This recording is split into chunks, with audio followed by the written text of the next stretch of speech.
At sa ating po mga balitang pambansa muna, sumabak po sa live fire exercises ang mga sundalo ng Amerika at Pilipinas sa pagpatuloy po ng balikatan exercises sa Palawan. Nagkaroon po ng pagpapaputok ang mga sundalong kano gamit ang HIMARS o HIMARS. Nagpatuloy po ang pagsasanay kahit pa biglang bumuhos ang malakas na ulan.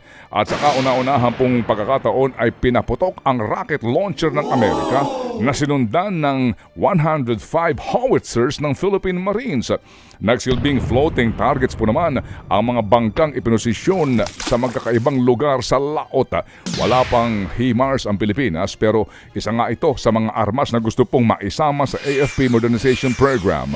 Nagpahayag po naman ng kagustuhan ng French Navy na magsagawa ng exclusive naval drill kasama ang pwersa ng Pilipinas. Ipinatawag ng Department of Foreign Affairs si Chinese Embassy of Manila Deputy Chief of Mission Zhou Ziyong.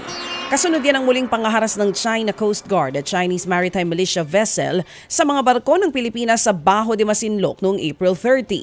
Iprinotesta ng DFA ang mga agresibong hakbang ng China kabilang ng pagbangga, pagkukumpulan, pagbuntot, pagharang, mga delikadong pagmaniobra at ang paggamit ng water cannon ng mga barko ng China laban sa mga barko ng Philippine Coast Guard at Bureau of Fisheries and Aquatic Resources o BFAR. Wala pang direktang tugon ng China sa pagpapatawag ng DFA sa isa nilang opisyales. Pero muling iginiit ng Chinese Embassy na teritoryo nila ang Bajo de Masinloc. Pumasok daw ang ating mga barko sa teritoryo nang walang permiso mula sa China kaya't ginawa nila kung ano lamang ang nararapat. Samantala, baby girl, mag-farewell ka na sa ating mga viewers sa TV5.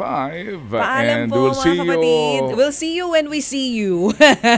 Pero once again, para hindi nyo po mamiss ang aking baby boy right here, ni si Manong Ted Filon, pwede po kayo manood pa rin sa amin 6 to 10 in the morning sa RPTV. Signal TV Channel 1 on 1PH. Ayan, para hindi po kayo magulat ha, kasi once again on Monday sa TV5, wala na po tayo dito. But we are still on RPTV and Signal TV maging sa Sulit TV. At syempre mga kapatid, YouTube channel ng News 5 Everywhere, Facebook page ng Radyo 5 at sa Facebook page ko na DJ Chacha. Higit sa lahat, nasa radyo po kami sa FM 92.3 Radyo 5 True FM sa Mega Metro Manila at ang iba pa nating FM radio station sa buong Pilipinas. Paalam mga kapatid sa TV5.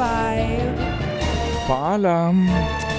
Sa ilang pang tampok na balita, muli po namang nagprotesta at nagtigil pasada ang grupong Manibela sa iba't ibang bahagi po ng Metro Manila bilang pagtutol pa rin sa PUV Modernization Program.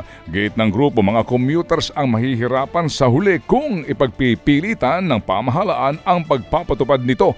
Noong pong Abril at 30 nga ang deadline ng PUV franchise consolidation matapos nga pong ma-extend ito ng 8 beses. Pero ayon sa LTFRB, inaayos pa ho nila ang guidelines sa panguhuli ng mga kolorom na jeepney. Pero nakahanda na po na raw ang impounding area sa Tarlac para sa mga mahuhuling tsuper. Mahigit 7,700 paaralan sa buong bansang nagpapatupad ng Alternative Delivery Modes o ADMS.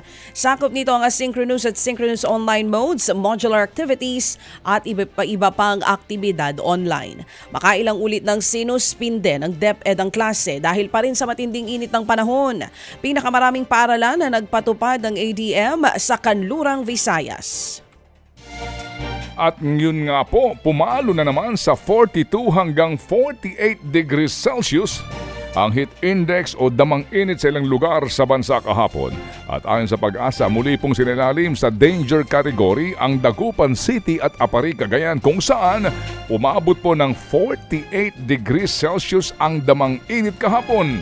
Habang 46 naman ang Saroha City sa Capiz, 45 degrees sa Lawag, sa Ilocos Norte at sa Cuyo, Palawan. Ilang lugar pa ang nakaranas ng 44 degrees Celsius na heat index pababa. Posible ho namang makaranas ng heat exhaustion at heat stroke ang ilang residente sa mga lugar kung saan nasa danger level na 42 hanggang 51 degrees Celsius na heat index. Ted Filon at DJ Chacha ngayon nasa Radyo 5 92.3 News FM Monday to Friday 6 to 10 a.m.